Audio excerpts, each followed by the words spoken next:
ಸುಖವಾಗಿ ಅಂದರೆ ಒಂದು ಸಿಗರೇಟ್ ಸೇದೋದು ಒಂದು ಲಕ್ಸುರಿ, ಒಂದು ಅದೊಂದು ಸ್ಟೇಟಸ್ ಸಿಂಬಲ್.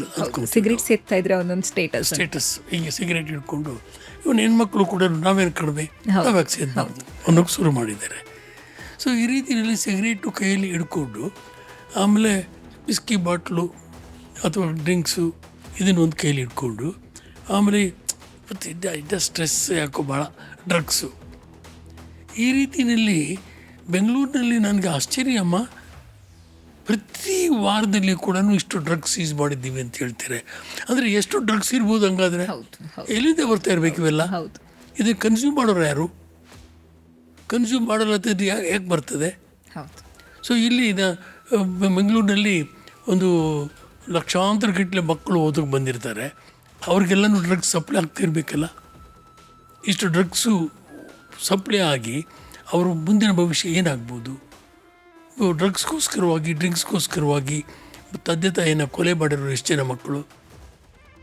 ತಂದೆ ತಾಯಿ ಹಾಸ್ಯ ಅಥವಾ ನಾಚಿಕೆಗೇಡಿನ ವಿಚಾರ ಅಂತಂದರೆ ನಮ್ಮ ಸರ್ಕಾರದ ಆದಾಯವೇ ಅಬಕಾರಿ ಇಲಾಖೆ ಆಗಿದೆ. ಅದು ನಮ್ಮ ನಾಚಿಕೆಗೇಡಿನ ವಿಚಾರ ಅಲ್ವಾ? ಅಬಕಾರಿ ಇಲಾಖೆ ಇಲ್ಲ ಅಂತಂದರೆ ನಮ್ಗೆ ಆದಾಯ ಇಲ್ಲವೇ ಇಲ್ಲ. ಅದಕ್ಕೋಸ್ಕರವಾಗಿ ಇದನ್ನು ಹೆಣ್ಮಕ್ಳು ಬೇಡ್ಕೊತಾ ಇದ್ದಾರೆ. ಹಳ್ಳಿನಲ್ಲಿ ಕೂಡ ನೀವು ಈ ಲಿಕ್ಕರ್ ಶಾಪ್ಗಳು ದಯವಿಟ್ಟು ಕ್ಲೋಸ್ ಮಾಡಿ, ನಾವು ಸಂಪಾದಿಸಿದ ದುಡ್ಡೆಲ್ಲ ನಿಮಗೆ ಸೇರ್ತಾ ಇದೆ. ಅಂದರೆ ಇಲ್ಲ ನಮಗೆ ಅದೇ ಆದಾಯ, ಅದಕ್ಕೋಸ್ಕರವಾಗಿ ಅದು ಪ್ರಮೋಟ್ ಮಾಡ್ತೀವಿ ಅಂತಂದರೆ ಸರ್ಕಾರದ ಏನು ಹೇಳೋಣ ನಾವು, ಇದು ಮೂರ್ಖತನ ಅಂತ ಹೇಳೋಣ, ಅಥವಾ ಇವ್ರಿಗೆ ಜನಗಳ ಬಗ್ಗೆ ಏನಾದರೂ ಕಾಳಜಿ ಇದೆಯಾ? ಹೆಣ್ಮಕ್ಳು ಕಾಡ್ಕೊಂಡು ಬೇಡ್ಕೊಂಡು ಕೇಳ್ತಾ ಇದ್ದಾರೆ, ಇದನ್ನು ಮುಚ್ಚಿ ಅಂದ್ಕೊಂಡ್ಬಿಟ್ಟಿದ್ದೇನೆ. ಅಂಗಡಿಗಳಲ್ಲಿ ಸಿಗ್ತದೆ ಮಲಾಚೆಟ್ಟಲ್ಲಿ, ಅದು 10 ಗ್ರಾಮು, ಅದೇ 10 litre, 5 litre, 2 litre, 1 litre, 200 gram, 100 gram ಬೆಳಿಗ್ಗೆ ಎದ್ದ ತಕ್ಷಣ ಅದು ಈಸ್ಕೊಂಡು ಕುಡ್ಕೊಂಡು ಕೆಲಸಕ್ಕೆ ಹೋಗ್ತಾರೆ ಅಂತ ಹೇಳ್ತಾರೆ. ಆಮೇಲೆ ಲಚೆಟ್ ಇದೆಯಲ್ಲ ಅದು ಬಿಸಾಕ್ತಾರೆ, ಅದು ಭೂಮಿಗೆ ಸೇರಿಕೊಳ್ಳುತ್ತೆ. ಎಲ್ಲಿ ನೋಡಿದ್ರೂ ಕೂಡ ಈ ರೀತಿ ಮನುಷ್ಯನ ಒಂದು ಚಟಗಳು, ಡ್ರಗ್ಸು, ಡ್ರಿಂಕ್ಸು, ಸ್ಮೋಕಿಂಗು, ಮತ್ತೊಂದು ಇದಕ್ಕೆ ಇದನ್ನು ಪ್ರಮೋಟ್ ಮಾಡೋದಕ್ಕೇ ಸರ್ಕಾರಗಳಿದೆಯಾ? ಅದಕ್ಕೆ ಸರ್ಕಾರ ಬೇಕಾ? ಅಂದರೆ ಮನುಷ್ಯನ ಒಂದು ದುಡ್ಡೇ ಪ್ರಾಮುಖ್ಯನ? ನಾನು ಆಗಲೇ ಅದಕ್ಕೆ ಕೇಳಿದೆ ಸರ್. ಪರಿಸರ ದಿನಾಚರಣೆಯನ್ನು ಈಗಲೂ ಆಚರಿಸ್ತಾ ಇದ್ದೀವಿ, ಹಿಂದೆನೂ ಆಚರಿಸ್ತಾ ಇದ್ವಿ, ಮುಂದೆನೂ ಕೂಡ ಆಚರಿಸ್ತೀವಿ. ಆದರೆ ಪರಿಸರ ದಿನಾಚರಣೆಯನ್ನು ಆಚರಿಸುವಂಥದ್ದು 4 ಗೋಡೆ ಮಧ್ಯದಲ್ಲಿ ಆಗಬಾರ್ದು, ಪರಿಸರದ ಮಧ್ಯೆ ಆಗಬೇಕು. ಆದರೆ ಪ್ರೆಸೆಂಟ್ ಸಿಚುವೇಶನ್ ಈಗಾಗಲೇ ನಾವು 70% ಪರಿಸರವನ್ನು ನಾಶ ಮಾಡ್ಕೊಂಡು ಬಿಟ್ಟಿದ್ದೀವಿ. 70 ಅಲ್ಲವಾ, ಇನ್ನು ಜಾಸ್ತಿನೇ. ಇನ್ನು ಮುಂದಿನ ದಿನಗಳಲ್ಲಿ ನ್ಯಾಚುರಲ್ ಆಗಿ ಇರ್ತಕ್ಕಂಥ ಒಂದು ಅರಣ್ಯ ಕೂಡ ನಾಟ್ ಇವನ್ 3%, 4% ಇಲ್ಲ. ಅಲ್ಲಿ ಮೈನಿಂಗ್ ಮಾಡೋಕೆ ಬಿಡ್ತೀವಿ ನಾವು. ಹೌದು, ಅಲ್ಲಿ ರೋಡ್ ಮಾಡೋಕೆ ಬಿಡ್ತೀವಿ. ಹೌದು, ಅಲ್ಲಿ ಟ್ರಾನ್ಸ್ಮಿಷನ್ ಲೈನಿಗೆ ಹೋಗ್ಬೇಕು ನಾವು. ಟ್ರಾನ್ಸ್ಮಿಷನ್ ಲೈನ್ ಬೇಕು, ಎಲೆಕ್ಟ್ರಿಸಿಟಿ ಬೇಕು ಅಂದರೆ ಡ್ಯಾಮ್ ಬೇಕು. ಡ್ಯಾಮ್ಗೆ ಸಬ್ಮರ್ಷನ್ ಮಾಡ್ತೀವಿ ಕಾಡನ್ನ. ಆಮೇಲೆ ಅಲ್ಲಿರ್ತಕ್ಕಂಥ ಜನಗಳಿಗೆ ರಿಹ್ಯಾಬಿಲಿಟೇಷನ್ಗೆ ಕಾಡು ಕಡಿಬೇಕು. ಈ ರೀತಿಯಲ್ಲಿ ನಾವು ಎಲ್ಲ ರೀತಿಯಲ್ಲಿ ಕೂಡ ಭೂದೇವಿನ ನಾವು ಬಳಸ್ಕೊತಾ ಇದ್ದೀವಿ, ಅದನ್ನು ನಾಶ ಮಾಡ್ತಾ ಇದ್ದೀವಿ. ಆ ವೈವಿಧ್ಯನ ನಾವು ಸೃಷ್ಟಿ ಮಾಡೋಕ್ಕಾಗುತ್ತಾ? ಇದು 2 ಬಿಲಿಯನ್ ಇಯರು ಅಂದರೆ 250 ವರ್ಷಗಳಲ್ಲಿ ಟೈನಿ ಹೀರೋ ಯಾರಂತಂದರೆ ಒಂದು ಗ್ರೀನರಿ, ಕ್ಲೋರೋಫಿಲ್ ಮಾಲಿಕ್ಯೂಲ್ ಬಂದ ಮೇಲೆ ಕಾರ್ಬನ್ ಡೈಆಕ್ಸೈಡ್ ಕನ್ವರ್ಟ್ ಮಾಡಿ ಅದನ್ನು ಒಂದೊಂದು ಹಂತವಾಗಿ ಒಂದು ಅದನ್ನು ಸಂಗ್ರಹ ಮಾಡಿ ಆ ಫಾಸಿಲ್ ಫ್ಯೂಲ್ ತೆಗೆದುಕೊಂಡೋಗಿ ಭೂಮಿ ಒಳಗಡೆ ಸೇರಿಸ್ತು. ಏನು ಭೂಮಿ ಒಳಗಡೆ ಇರೋದೆಲ್ಲನೂ ಫಾಸಿಲ್ ಫ್ಯೂಲ್ಸು, ಅಂದರೆ ಕಾರ್ಬನ್ ಡೈಆಕ್ಸೈಡನ್ನ ಸೀಸ್ ಮಾಡಿ ಭೂದೇವಿ ತೆಗೆದುಕೊಂಡೋಗಿ ತನ್ನ ಶರೀರದಲ್ಲಿ ಅಡಗಿಸ್ಕೊಂಡಿದ್ದಾಳೆ. ಇವತ್ತು ಅಲ್ಲಿ ನಾವು ಅದನ್ನು ತೆಗೆದು ಮತ್ತೆ ಬಿಡ್ತಾಯಿದ್ದೀವಿ. ಸೊ ಇವತ್ತು ನಾವು ಕಾರ್ಬನ್ ಅಕ್ಯುಮುಲೇಷನ್ ಆಗಿದೆ, ಕ್ಲೈಮೇಟ್ ಚೇಂಜ್ ಆಗ್ತಾ ಇದೆ, ಓಝೋನ್ ಲೇಯರ್ ಹಾಳಾಗ್ತಾ ಇದೆ. ಸೊ ಈ ರೀತಿಯಲ್ಲಿ ಮನುಷ್ಯ ದುಡ್ಡುಗೋಸ್ಕರವಾಗಿ ಯಾರೋ ಒಂದಷ್ಟು ಜನ ಕಾರ್ಪೊರೇಟ್ ಇಂಟ್ರೆಸ್ಟ್ಗೋಸ್ಕರವಾಗಿ ಅವ್ರನ್ನ ಫಾಸಿಲ್ ಫ್ಯೂಲ್ ಕಿಂಗ್ಸ್, ಅವರು ದೇಶದ ಪ್ರಪಂಚದ ನೀತಿಗಳನ್ನು ಮಾಡ್ತಕ್ಕಂಥವ್ರು ಅವರನ್ನೇ. ಸೊ ಇವರು ನಾವು ಹಲವಾರು ಪ್ಯಾರಿಸ್ ಕಾನ್ಫರೆನ್ಸ್ಗಳು, ಇನ್ನೊಂದು ಕಾನ್ಫರೆನ್ಸ್ಗಳು ಇದೆಲ್ಲ ಮಾಡ್ತೀವಿ ನಾವು. ಅಲ್ಲಿ ಒಂದು ಸಬ್ ಕಮಿಟಿಗಳು ಮಾಡ್ತಾರೆ. ಆ ಸಬ್ ಕಮಿಟಿಗಳು ಚರ್ಚೆ ಮಾಡ್ತಾರೆ. ಆದರೆ ಚರ್ಚೆಯಲ್ಲಿ ಅವ್ರಿಗೇನು ಬೇಕೋ ಅದನ್ನೇ ಮಾಡ್ತಾರೆ. ಮತ್ತು ಪರಿಸರದ ಬಗ್ಗೆ ಕಾಳಜಿ ಇಲ್ಲ. ಹೌದು ಹೌದು ಸೊ ಹಂಗಾಕ್ಕೊಂಡು ಇವತ್ತು ಇಡೀ ಪ್ರಪಂಚನ ಅವರು ಹಿಡಿತದಲ್ಲಿ ಇಟ್ಕೊಂಡು ಅವ್ರಿಗೆ ಬೇಕಾದಂಗೆ ಕಾನೂನುಗಳು ಮಾಡಿ ಒಂದು ಲಿಪ್ ಸಿಂಪತಿ, ಕ್ರೊಕೊಡೈಲ್ ಟೀಯರ್ಸ್ ಅಂತಾರಲ್ಲ, ಕ್ರೊಕೊಡೈಲ್ ಟೀಯರ್ಸ್ ಅಂತ, ಲಿಪ್ ಸಿಂಪತಿಗೆ ಮೊಸಳೆ ಕಣ್ಣೀರು ಅದನ್ನು ಹಾಕ್ತಾರೆ ವಿನ ಅದು ನಿಜವಾಗ್ಲೂ ಏನಾಗ್ತಾ ಇದೆ ಅನ್ನೋದು ನೋಡಿ. ಇವತ್ತು ಮಿಸೈಲ್ ನೀವು ಹಾಕಿದ್ರೆ ಏನಾಗುತ್ತೆ, ಅಥವಾ ಒಂದು ಬಾಂಬ್ ಹಾಕಿದ್ರೆ ಏನಾಗುತ್ತೆ, ಅದು ಯಾವುದೇ ಒಂದು ಭಾಗದಲ್ಲಿ ಇರ್ಬೋದು, ಅದು ಇಡೀ ಪ್ರಪಂಚಕ್ಕೆ ಎಫೆಕ್ಟ್ ಆಗುತ್ತೆ ಅಂತಕ್ಕಂಥ ಒಂದು ಸಣ್ಣ ಒಂದು ಪ್ರಜ್ಞೆ ನಮಗಿಲ್ಲ ಅಂತಂದರೆ ಹೇಗೆ? ಮತ್ತು ಈಗ ನಮ್ಮಲ್ಲಿ ಕೂಡ ಒಂದು ರೋಡ್ ಮಾಡಬೇಕಾಗಿದ್ದರೆ, ಅದು ಇನ್ನೊಂದು ಮಾಡಬೇಕಾಗಿದ್ದರೆ ಒಂದು ಮರನ ಆದಷ್ಟು ಉಳಿಸ್ಬೇಕು ಅಂತಕ್ಕಂಥ ಪ್ರಜ್ಞೆ ಇಲ್ಲ. ಮೊಟ್ಟ ಮೊದಲು ಮರ ಕಡಿಬೇಕು, ಅಲೈನ್ಮೆಂಟ್ ಬರಬೇಕು ನಮಗೆ. ಅಲ್ಲ ಸರ್, ನೀವು ಮರ ಕಡಿತೀರಿ ಅಂತ ಹೇಳ್ತೀರಿ, ಬಟ್ ನಮ್ಮ ಸರ್ಕಾರ ಹೇಳುತ್ತೆ ಮರ ನಾವು ಹೇಗೆ ಕಡಿತೀವೋ ಹಾಗೆ ನಾವು ಗಿಡಗಳನ್ನು ನೆಡ್ತೀವಿ ಅಂತ ಹೇಳಿ. ಇದ್ರ ಬಗ್ಗೆ ಏನು ಹೇಳ್ತೀರಾ? ಅದು ಹೋಗ ಒಂದು ಮಗು ಹುಟ್ಟುತ್ತೆ, ಅವನು IAS ಆಫೀಸರ್ ಆಗಬೇಕಾದ್ರೆ ಎಷ್ಟು ವರ್ಷ ಆಗಬೇಕು?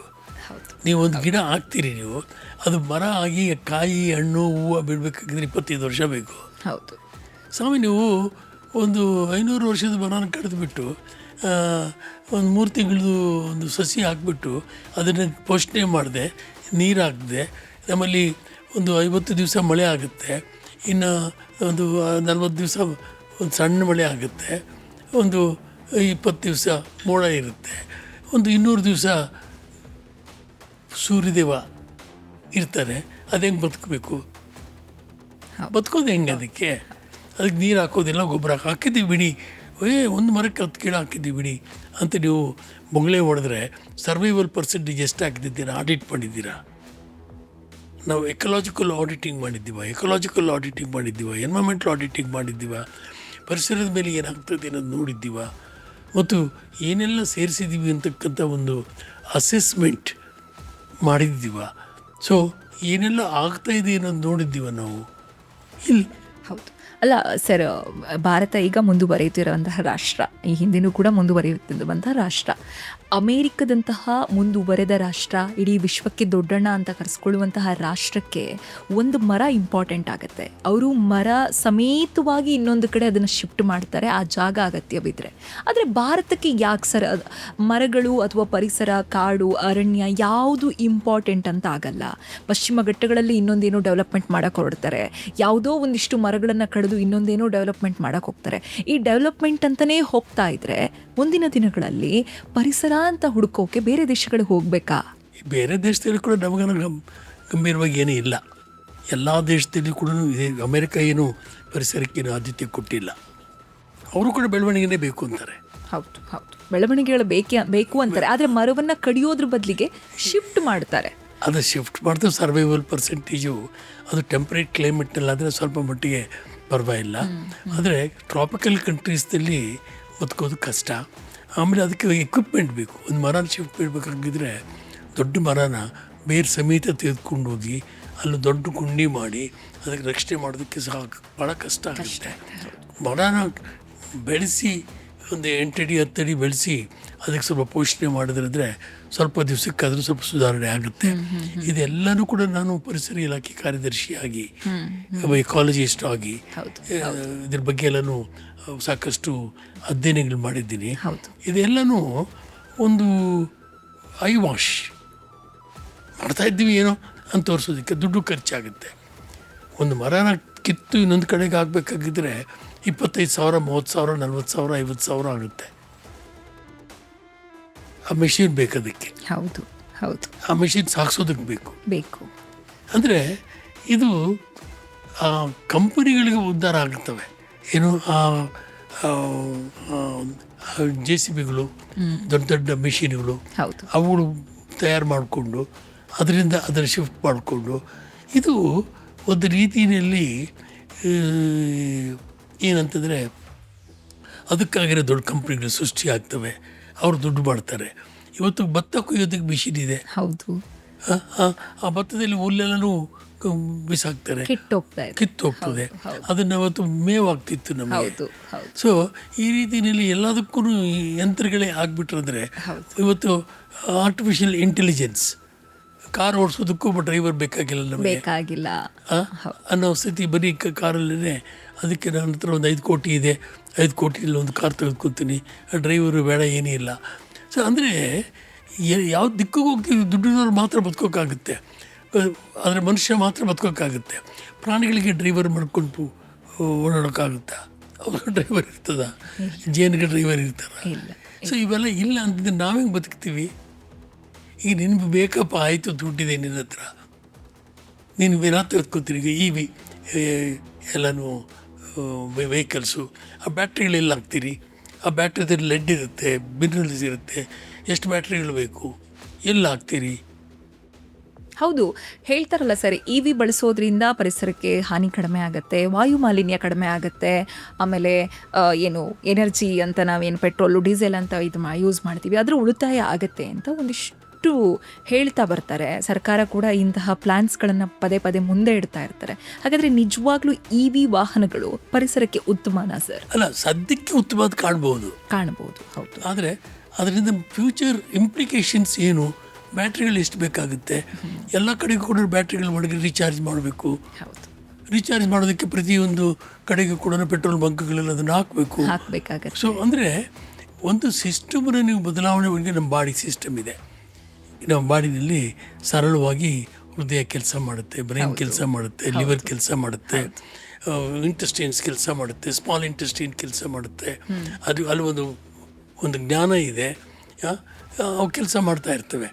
ಸೊ ಇದನ್ನು ತೆಗೆದುಬಿಟ್ಟು ಆರ್ಟಿಫಿಷಿಯಲ್ ಆರ್ಟ್ ಹಾಕ್ಕೊಂಡ್ರೆ, ಬ್ರೈನ್ ತೆಗೆದುಬಿಟ್ಟು ಆರ್ಟಿಫಿಷಿಯಲ್ ಬ್ರೈನ್ ಹಾಕ್ಕೊಂಡ್ರೆ ಸಾಧ್ಯ ಇಲ್ಲ. ಲಂಗ್ ತೆಗೆದುಬಿಟ್ಟು ಆರ್ಟಿಫಿಷಿಯಲ್ ಲಂಗ್ ಮಾಡಿಕೊಂಡ್ರೆ. ಸೊ ಈಗ ಕಿಡ್ನಿ ರಿಪ್ಲೇಸ್ಮೆಂಟ್ ಮಾಡ್ತಾರೆ. ಕಿಡ್ನಿ ರಿಪ್ಲೇಸ್ಮೆಂಟ್ ಮಾಡಿದ್ರಿಗೆ ಎಷ್ಟು ಥರದ ಔಷಧಿ ಕೊಡಬೇಕು, ಎಷ್ಟು ದುಡ್ಡು ಖರ್ಚಾಗುತ್ತೆ, ಎಷ್ಟು ನೋವು ತಿಂತಾರೆ. ಈಗ ಕಿಡ್ನಿನ ಕೊಂಡ್ಕೊಬೇಕು, ಕಿಡ್ನಿ ರಿಪ್ಲೇಸ್ ಮಾಡಬೇಕು. ಅವ್ರು ಬದುಕಿರ್ತಾರೆ, ಎಷ್ಟು ದಿವಸ ಬದುಕಿರ್ತಾರೆ? ಇನ್ನೊಂದು 5 ವರ್ಷನೋ 6 ವರ್ಷನೋ ಬದುಕಿರ್ತಾರೆ. ಅದನ್ನು ಗ್ಯಾರಂಟಿ ಕೊಡೋದಿಲ್ಲ ಡಾಕ್ಟರ್. ಇಲ್ಲ. ಅಂದರೆ ಈ ರೀತಿಯಲ್ಲಿ ಭ್ರಮೆ. ಸೈನ್ಸ್ ಎಷ್ಟು ಅಡ್ವಾನ್ಸ್ ಆಗಿದೆ. ಕಿಡ್ನಿ ಹೋದರೆ ಕಿಡ್ನಿ ಆಗ್ತಾರೆ, ಹಾರ್ಟ್ ಹೋದರೆ ಹಾರ್ಟ್ ಆಗ್ತಾರೆ. ಅದಕ್ಕೆ ನಾವು ಹಾರ್ಟು ಏನಾದರೂ ಎಷ್ಟೆಲ್ಲ ಸಿಗರೇಟ್ ಸೇರ್ಬೋದು, ಲಂಗ್ಸ್ ಕೂಡ ರಿಪ್ಲೇಸ್ಮೆಂಟ್ ಮಾಡ್ತಾರೆ. ಲಂಗ್ ಕ್ಯಾನ್ಸರ್ ಬಂದರೆ ಇನ್ನೊಂದು ಲಂಗ್ ಹಾಕ್ಸ್ಕೊತೀನಿ, ಬಿಡ್ರಿ, ಇವತ್ತು ಸೇರ್ತೀನಿ, ಇವತ್ತು ಮಜಾ ಮಾಡ್ತೀನಿ ಅಂತಾರೆ. ಇವತ್ತು ಕುಡಿತೀನಿ, ಲಿವರ್ ಹೋದರೆ ಏನೋ ಇನ್ನೊಂದು ಲಿವರ್ ಹಾಕ್ಸ್ಕೊತೀನಿ. ಇದು ಮನುಷ್ಯನ ಆರೋಗ್ಯನ್ಸ್. ದುಡ್ಡಿದೆ ನಮ್ಮ ಹತ್ರ, ಕುಡಿತೀವಿ. ಸೊ ಅದ್ರ ಜೊತೆಯಲ್ಲಿ ಸೊಸೈಟಿ ಏನಾಗ್ತದೆ, ಮನೇಲಿ ಏನಾಗ್ತದೆ, ಇಡೀ ಕುಟುಂಬ ಏನಾಗುತ್ತೆ. ನಾನು ಒಬ್ಬರು ಕಾಯಿಲೆ ಬಿದ್ದರೆ, ನನಗೊಬ್ಬನಿಗೆ ಇಂಥ ಒಂದು ಕಿಡ್ನಿ ರಿಪ್ಲೇಸ್ಮೆಂಟ್ ಮಾಡಿದ್ರೆ ಎಷ್ಟು ಖರ್ಚಾಗಬೇಕು. ಸೊ ಇವತ್ತು ಹೆಲ್ತ್ ಎಕ್ಸ್ಪೆಂಡಿಚರು ಎಷ್ಟು ಇನ್ಕ್ರೀಸ್ ಆಗಿದೆ. ಹಿಂದಿನ ಕಾಲದಲ್ಲಿ ನಮ್ಮ ತಂದೆ ತಾಯಿ ಕಾಲದಲ್ಲಿ ಮುದ್ದೆ ತಿನ್ನೋರು, ಒಂದಷ್ಟು ಎಲ್ಲ ಕಡೆಯೂ ಕೂಡ ದುಡಿಮೆ ಮಾಡೋರು, ಬೆವರು ಸುರಿಸೋರು, ಆರಾಮಾಗಿ ಇರೋರು, ಕಣ್ಣು ತುಂಬ ನಿದ್ರೆ ಹೋಗೋರು, ಭಜನೆ ಮಾಡೋರು, ದೇವ್ರನ್ನ ನೆಂದ್ಕೊಂಡವರು, ಭೂಮಿಗೆ ಹೋಗಿ ಕೆಲಸ ಮಾಡೋರು, ಭೂಮಿ ತಾವೇನು ಪೂಜೆ ಮಾಡ್ತಿದ್ರು, ಗೋವನ್ನು ಪೂಜೆ ಮಾಡ್ತಿದ್ರು, ಗಂಜಲ ಬೇಕು ಅಂತಿದ್ರು, ಸಗಣಿ ಬೇಕು ಅಂತಿದ್ರು, ಕುರಿ ಸಾಕ್ತಿದ್ರು, ಮೇಕೆ ಸಾಕ್ತಿದ್ರು. ಸೊ ಇದೆಲ್ಲನೂ ಒಂದು ರೀತಿಯಲ್ಲಿ ಒಂದು ಕಂಪ್ಲೀಟ್ ಲೂಪ್. ಏನೂ ವೇಸ್ಟ್ ಆಗ್ತಿರಲಿಲ್ಲ, ಏನೂ ಹೊರೆ ಆಗ್ತಿರಲಿಲ್ಲ, ಎಲ್ಲನೂ ಒಂದೊಂದು ರಿಸೋರ್ಸ್ ಆಗ್ತಿತ್ತು, ಪರಿವರ್ತನೆ ಆಗ್ತಿತ್ತು. ಸೊ ಇಲ್ಲಿ ಅದನ್ನೇ ಹೇಳ್ತಾರೆ. ಏನು ಹೇಳ್ತಾರೆ ಅಂದರೆ, ಒಂದು ಇಂಡಸ್ಟ್ರಿಯಲ್ ಬಿಸ್ನೆಸ್ ಟ್ರಾನ್ಸ್ಫಾರ್ಮೇಷನ್ ಅಂತ. ಅಂದರೆ ಬಿಸ್ನೆಸ್ ಟ್ರಾನ್ಸ್ಫಾರ್ಮೇಷನ್ನು ತನ್ನಷ್ಟು ತಾನೇ ಆಗ್ತಿತ್ತು. ಈಗ ಮೆಷಿನೇ ಬೇಕು, ಕೂಲಿ ಆಳು ಸಿಕ್ಕೋದಿಲ್ಲ. ಸೊ ಅವ್ನು ಸಂಪಾದಿಸಿದ ದುಡ್ಡಲ್ಲಿ ಎಷ್ಟು ಹೋಗುತ್ತೆ? ರೈತ ನಾಟಿ ಮಾಡ್ತಾನೆ, ಗೊಬ್ಬರ ಹಾಕ್ತಾನೆ, ಬೆಳೆಸ್ತಾನೆ.